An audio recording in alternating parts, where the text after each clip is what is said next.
Hey guys, this is Mr. Mahmood and you're watching Genetics Lecture 1.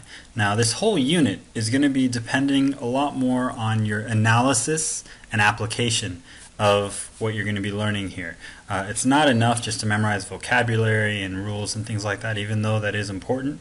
A lot of this unit is going to be about being able to problem solve. So you're going to take the key bits of information that you're learning here in the examples and you're going to really be able to turn around and use it in your own classroom. So please make sure you pay attention to all the practices that I'm going to be doing. I'm going to be writing a lot in these lectures, so I encourage you to write down a lot of the same practice problems, make sure you're comfortable doing them, and then I would encourage you to try to make up some of your own to practice them as well. Alright, so in this lecture, we're going to spend some time getting into some basic mathematics to talk about probability, because it's going to play a major role in all the different problems I ask you to solve, and your teachers will ask you to solve as well.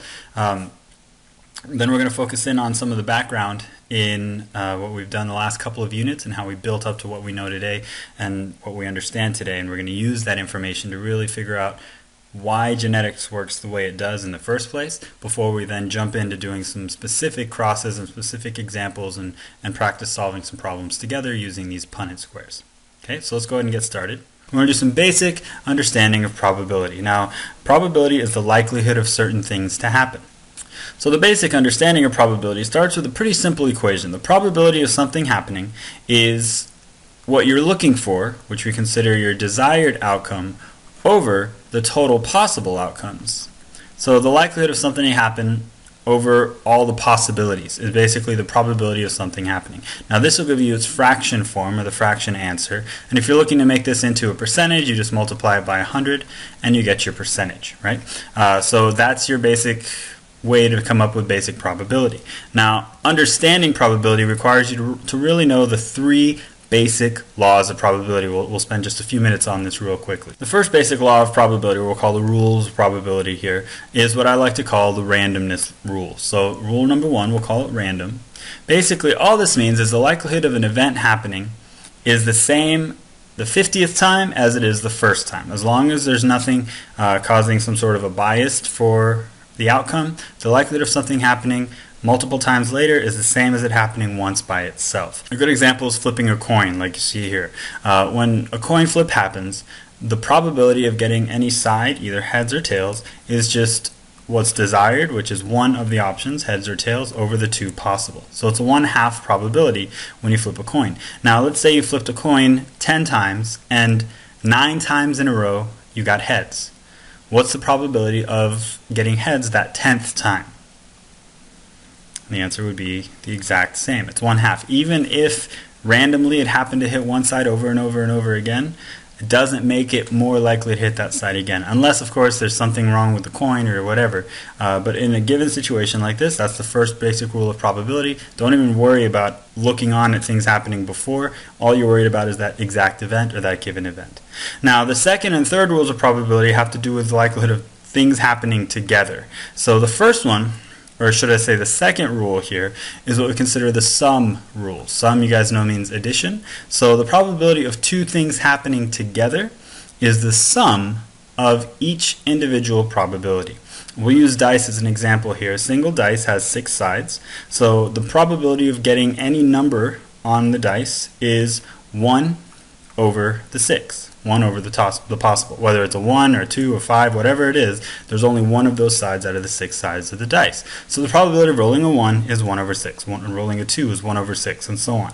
Now, the probability of rolling a 1 or a 2, for example, would be each separate probability added together. So the probability of rolling a 1 or a 2 would naturally give you a better chance of getting it. The likelihood of getting one side, that's a certain probability. The likelihood of getting either of these two sides are more likely to happen because now it covers more of the total possibilities. So it should make sense to you. If you just add these two together, you guys know how to add fractions. You leave the denominator the same as long as it's a common denominator. So the answer is 2 over 6, and this can round to 1/3. So you see how the probability of rolling a 1 or a 2 is actually better than the probability of rolling either one of those by itself. So this is what we consider the sum rule. I also consider this the OR rule. So if you ever hear the probability of something or something else, it means you take each individual probability, add them together, and you'll get your overall probability for either one of those two things to happen. You're broadening your desired outcome, which means you're giving yourself a better chance of certain things happening.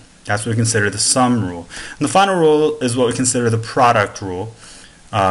This is also referred to as the AND rule. So now this is the probability of two things happening together. Both of these things have to happen together in order for an event to your desired outcome to occur. So now we're talking about something that's not as likely as each one happening by itself. I use a picture of brothers here for that example. So the probability of having a boy, hopefully you guys have understood this a little bit, and we'll get more into this especially with genetics lecture 2, but the probability of having a boy, if you're going to have a child, the probability of that child being a boy is 1 over 2. It's a 50-50 chance, and we'll talk more about why in genetics lecture 2. So the probability of having a boy is 1/2. Now the probability of having 2 boys is going to be the product of each individual probability. So it's a 50-50 chance. It's a 1 in 2 probability of having 1 boy. But if I want to have a boy and then my second child be a boy as well, that's 1/2 times 1/2. You guys know when you multiply fractions, you're multiplying both the numerators and denominators, so this is 1 over 4. So it's actually a lower chance to have 2 boys consecutively than it is to have just 1. And that should make sense to you as well. It's a 50-50 chance just to have 1 boy, but if you're going to have 2 children, the likelihood of both of them being boys is now 1 over 4. So the product rule is what you should be thinking about if I ever ask you for the probability of 2 different things happening together. You can do this with dice as well if you use the same scenario on the back. The probability of rolling a 1 and then another 1, for example, we call that, those are called snake eyes if any of you guys play any of those dice games. So it's a 1 over 6 probability just rolling that 1 one time, but the probability of getting that certain side twice in a row is 1/6 times 1/6, or 1 over 36 probability. So it's not very likely that both of the rolls will hit the same number or hit specific desired numbers that you're looking for. And that's where all the probabilities come in for and give you all the odds if you play any of those dice games or anything like that. It all comes from basic probability like you see here. So these are the basic rules of probability that we're going to use over the course of this whole unit. So just make sure you understand if I ever ask you for anything in particular, you think back to these 3 basic rules. Alright, so before we get into really detailing what's going to happen within genetics, let's first think back to understanding of chromosomes and understanding of genetic information. You guys should know every diploid cell or body cell contains 46 chromosomes, and that means there are 2 sets of 23 chromosomes. You have 2 first chromosomes, 2 second, 2 third, and so on, assuming no non-disjunctions, right? So looking at a karyotype and things like that, you remember this. There are 2 sets of every bit of DNA that your cells have. So if this represents one of those chromosomes, let's say hypothetically this is the first chromosome, within the chromosomes you have all these different genes. These genes are the different segments of the DNA line that are responsible for producing a particular protein. And there are spaces in between where proteins aren't actually produced, and we call these spaces junk DNA. You'll see all these spaces in between. We call this junk DNA, and this will be very important later when we start talking about variability and variation and changes between species. Now, within any given one of these genes, you have the ability of producing a certain protein, and it's a human protein. All humans have the ability to produce this protein, but we don't all make the exact same ones. So here's where we get into the idea of genetics. Within any given space that's responsible for one protein, so let's focus on this one right here hypothetically. Within this space that's responsible for producing a particular protein, you have, on average, 2 different ways to show for that. Most traits have 2 different ways to show for that particular trait. And then rather than talking real scientifically and talking genetically about all the names of these different genes, because they all have weird abbreviations and multiple numbers in the name and things like that, in genetics we simplify things by just assigning a variable, assigning a letter to each individual trait. So this is what we call an allele. So an allele is a letter representing the particular gene that we're doing some sort of a cross for. Now, usually there are 2 different ways to show for this particular trait. You in this chromosome can either show for the dominant trait, or you can show for the recessive trait. Now, dominant means it'll mask or it'll take dominance over the other. Recessive means it can be dominated or kind of masked by the dominant trait. So if we're using letters to represent this particular trait, since the trait is the same, we're going to use the same letter.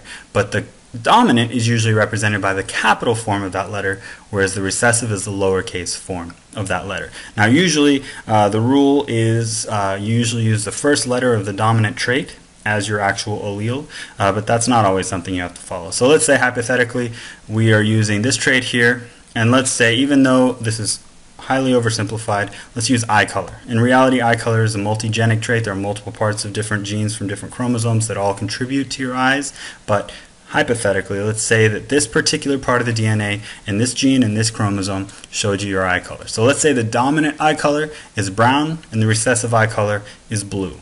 Alright, so since we're using the rule here of what letter we're going to use the letter B. So we'll say that the capital B is dominant and the lowercase b is recessive. Again, we're talking about the same trait, the trait for eye color, for human eye color, so we use the same letter, but the dominant one is the capital B, the recessive is the lowercase b. Now, when I say dominant again, I mean that the capital B will show over anything else. So as long as there's at least one capital B present, then the person will show for that dominant trait. The only way to show for the recessive trait is if there are no dominant alleles or letters available. Now, I keep saying as long as they have at least one. Remember, you understand, every body cell has 2 chromosomes. So we all have 2 chromosomes here representing our genetic information. So just like we have this position here representing the B trait or the eye color trait, every one of our body cells has a second one as well. And again, that second one will be specific to that second letter that you're representing. So any given trait that we're talking about will usually have 2 alleles, one from mom, one from dad, for every cell that you have. So in this particular example, let's say hypothetically that the first space here, that B, from this gene, let's say this gene was the one I got from mom, let's say this represented the dominant B in that position, and let's say the second one, this one I got from dad, also represented a dominant B for that position. So that means me, in terms of my alleles for this trait, I have 2 capital B's. This means that both of the alleles that I have for this particular trait are dominant. Alright, so when I refer to the 2 alleles that I have within my DNA, this is what's called a genotype. Genotype is one of the major vocabulary terms you're going to need to know. The genotype represents the alleles that that individual actually has. So the 2 letters that they have represent that person's genotype for that trait. There are 3 different genotypes that you can show for. Basically, that means there are 3 different ways that you can combine capital and lowercase alleles. In this case, you see it's 2 capital B's. So this person has 2 capital B's. The term for this is what we consider homozygous dominant. Homozygous means the same. Homo, if you remember when we talked about homologous chromosomes and things like that, the prefix homo means the same. And then zygous means zygote. So you remember, this is all referencing from the original zygote. So if you're homozygous, that means the 2 alleles in your zygote are the same. And therefore, every cell in your body has those 2 alleles as being the same. So homozygous means the same, but that's not really enough. You can't just say that you are homozygous for this B trait. You have to be more specific, because you can have 2 capital letters or 2 lowercase letters. So this one in particular is what we call homozygous dominant, which means they're the same and both of the alleles are capital. Now let's say that of my 2 possibilities, the first one is again a dominant B from parent 1, but let's say parent 2 gave me the recessive B this time. So that means this person's genotype would actually be 1 capital with 1 lowercase b.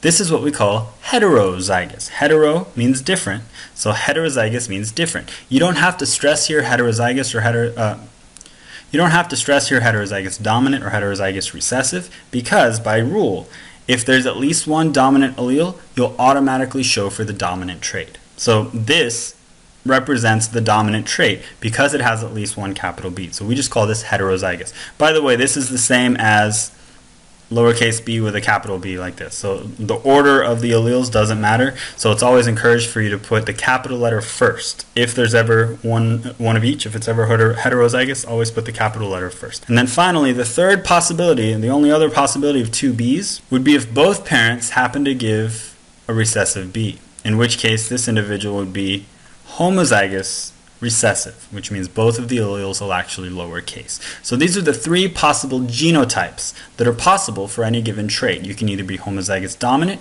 heterozygous, or homozygous recessive.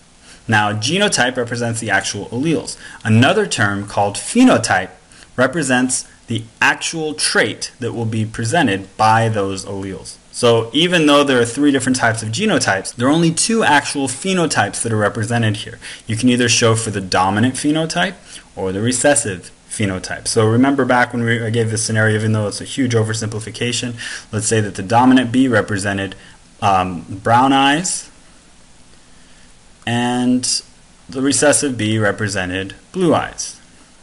So even though there are 3 different genotypic possibilities, in terms of phenotype, I only have 2. I can either show for the dominant phenotype, which means I have at least one capital B, and that phenotype would show for brown eyes.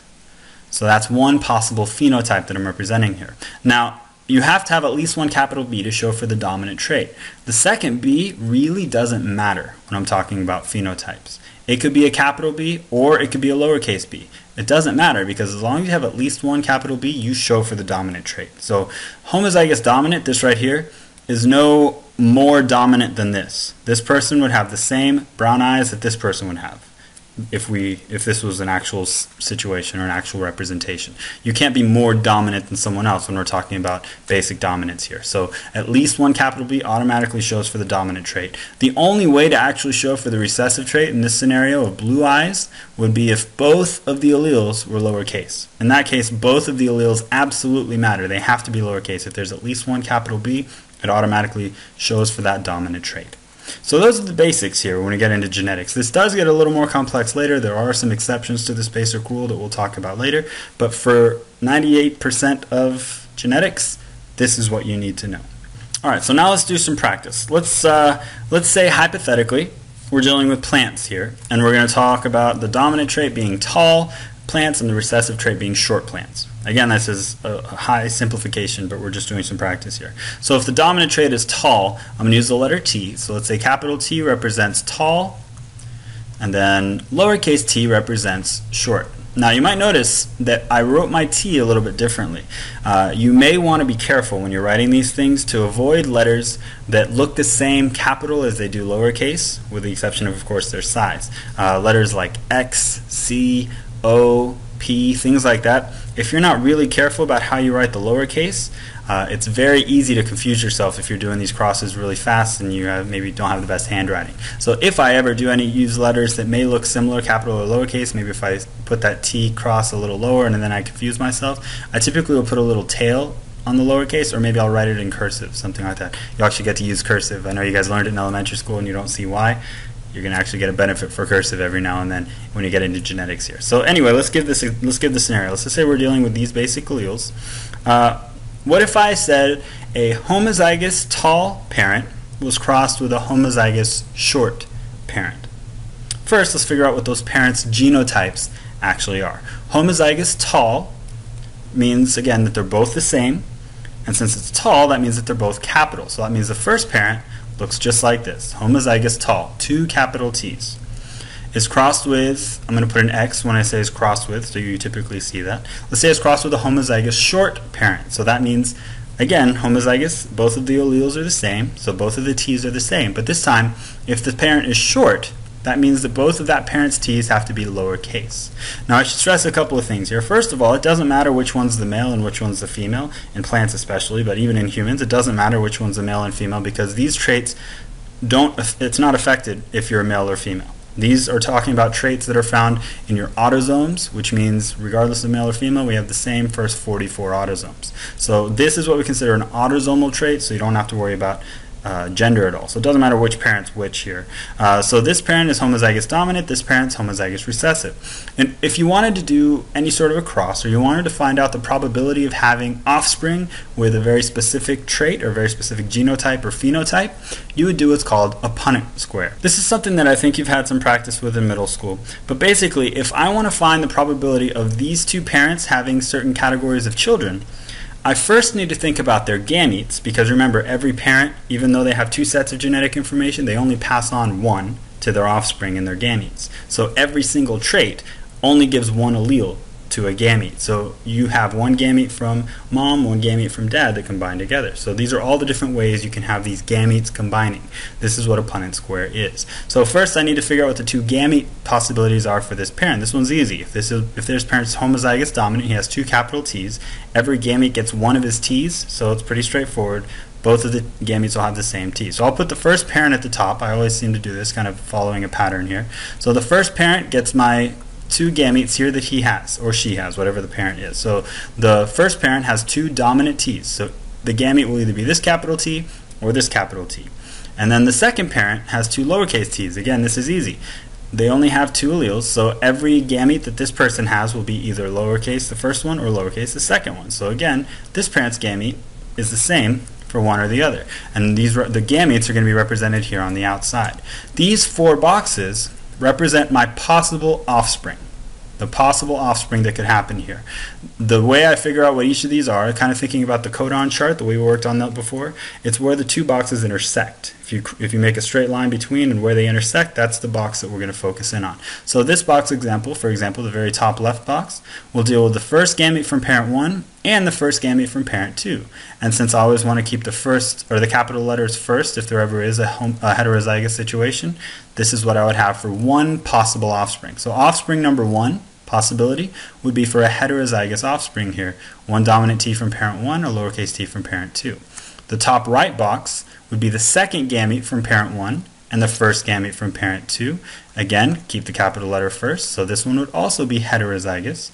The bottom left option would be first gamete from parent 1 and second gamete from parent 2. Again, the same thing. And finally, the bottom right box will be the second gamete from both parents, which again is the same thing. In this situation, since every gamete the first parent has is the same and every gamete the second parent has is the same, 100% of the offspring are going to get one capital T from parent 1 and one lowercase t from parent 2, which means 100% of the offspring are going to be heterozygous for the trait. So usually when we're doing a cross like this, there are two ratios that I'm going to ask you to come up with. The first one is what I call the genotypic ratio, that we abbreviate as GR. The genotypic ratio is the likelihood of any of the three genotypes to occur. And we always go in the order of most dominant to most recessive. So remember, the first most dominant possible genotype would be homozygous dominant T, then it would be heterozygous for the T, and then it would be homozygous recessive. Those are my three possibilities. In this case, 100% of them are all heterozygous. So that means when I do my genotypic ratio, all four possibilities are going to land right here. However, a ratio involves multiple numbers. You can't just leave it at that. So you have to include a number or value for each one of these three possibilities. So of my four offspring, there are no homozygous dominants, because remember, parent 2 always gave a recessive, so there's no way you're ever going to get a homozygous dominant. There's also not going to be any possibility for homozygous recessive because the first parent always gives a dominant, so there are no homozygous recessives as well. So my genotypic ratio for this cross is 0 to 4 to 0. The phenotypic ratio, remember, is the likelihood of a specific trait. So in this case, there are only two possible traits. You can either be tall or short. So again, you go in order of dominance. So the first possibility is going to be tall, the second possibility is going to be short. In this case, 100% of my offspring, since they all have at least one capital T, will show for the tall trait, and 0 will show for that short trait.